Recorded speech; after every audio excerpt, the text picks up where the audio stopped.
the recount has begun at the conference center. It started 3 days ago. We're in the third day now. I was there yesterday, and I took part in the counting process in one of the rooms, one of the stations. Shortly after lunch, I gave an interview with the media and returned to the count, and we counted until 7:30. At 7:30, I had a short conference with some ANOC folk, and then I went home. Today, I wasn't scheduled to go back to the conference center. There was another person on rotation, so I went to work. And I'm seeing on Facebook these comments that Jonas has COVID symptoms. So I wanted to go live, because going live means that I'm not in a position to edit out any coughs and sniffles. I want you to see me live. I'm here at home, and I want to say to you what happened. This morning, having, as I told you, participated in the vote yesterday, I was at work and I got a phone call from an official of the Ministry of Public Health saying that it had been reported that I had respiratory symptoms. Respiratory symptoms.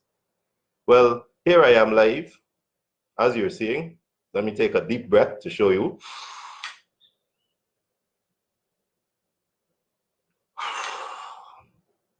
So, all air passages are clear, everything's clear, I'm good.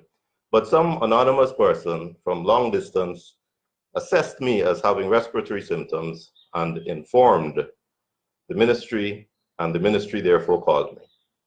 So I insisted that they write a letter. And I told them to save time, I will go and pick up the letter. And I went to pick up the letter. And the letter says that it has been reported that I am demonstrating respiratory symptoms. This is amazing. Now, I won't tell you the name of the doctor that I spoke to at the ministry, because he's an official there, and my assessment of him was that he is an honest, hardworking man doing his job. He doesn't want to get involved in political ugliness. But he did confirm he is a Cuban-trained doctor, graduated in 2014, the year after Mark France, our own executive member. And I said to him, "You're a doctor, here I am, there you are. As you see, I have no symptoms." And his response to that was, well, some people are asymptomatic. Well, I don't want to be unkind to the gentleman, but if his letter says it's reported that I have symptoms, respiratory symptoms, it's difficult for me to understand his response that I don't have symptoms, but I'm still getting his letter. So let me assure you, there are no symptoms, but there is this letter.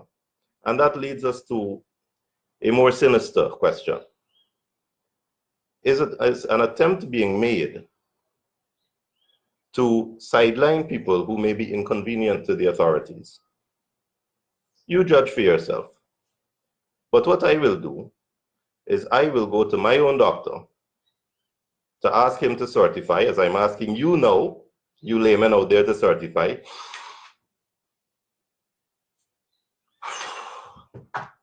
that I have no symptoms.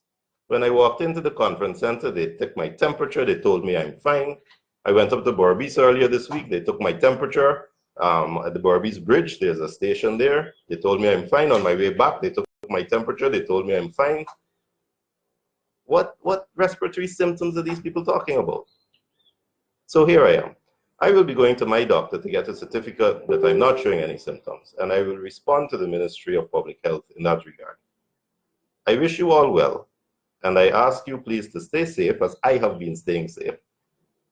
And I ask you to make your own assessment as to the truth, as in a larger context in Guyana, we all have to make our own assessment as to what is the truth. Please have a good weekend. You will see me at the conference center once I have all my certificates. Good day.